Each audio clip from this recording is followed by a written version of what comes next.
Okay, what happened there? What happened? I was young. You were young, okay, and you couldn't I choked on a piece. couldn't chew up the food, that kind of stuff? Yeah, that happened there. Okay, all right. So, now, in the early 70s in Georgia, there were 0 nesting pairs of eagles. None.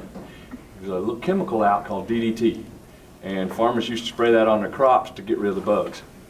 The rains would come, wash the chemicals down in the pond, fish would absorb it. What do eagles love to eat? They love to eat fish with a passion. So they'd eat that, and they'd absorb the chemical, and when mom went to lay the eggshells so thin that they would bust wide open. And so we outlawed that. We had problems with peregrine falcons the same way, so we outlawed that, and we actually brought the numbers back slowly, but now we think there's over 120 nesting pairs of eagles in Georgia alone.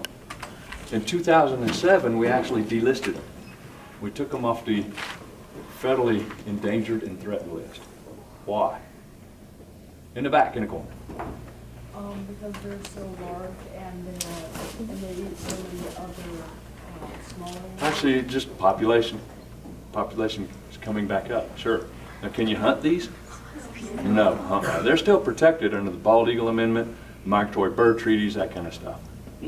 In Alaska, there's so many of them, people say they grow on trees. Okay? Now, also, with this bird, how many of y'all have ever heard of a fellow by the name of Ben Franklin?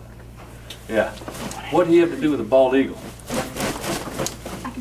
He didn't want it as the bird. Or The national symbol, yes. Yeah, he wanted the turkey. Why? I don't know. That's what a lot of them said, yeah. Good eating. These birds are also big-time scavengers, so they'll go after dead stuff.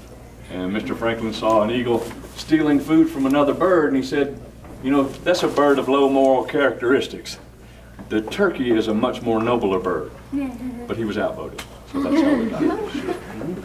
Reports. Anybody want to come up and pet him? Yeah, why would this be a really bad idea?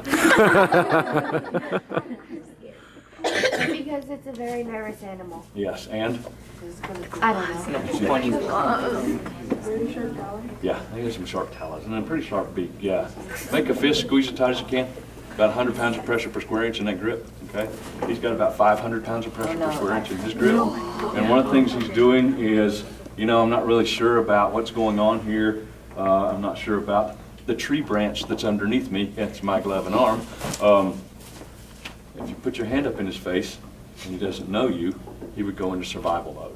This actually happened almost when I was at the Atlanta Civic Center with him.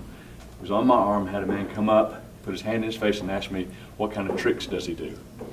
I thought I was going to lose my job that day, because if that eagle would have gotten off and jumped at him, I don't think I'd have gotten off on him. I do not think I could have removed him.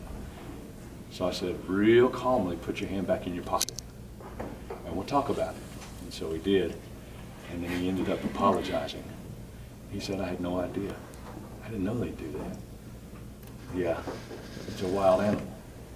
Think of it this way.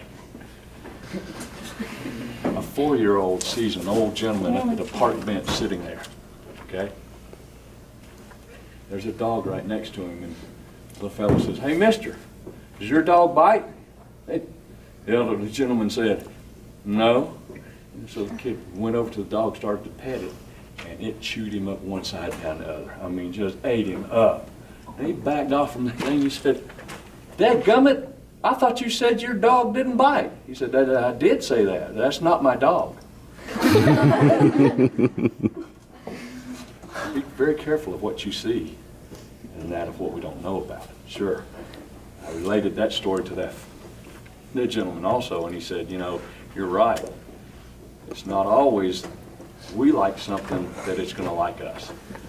With this thing, if I turned him loose, he would leave, because he has an instinctual fear of people. He doesn't want anything to do with it.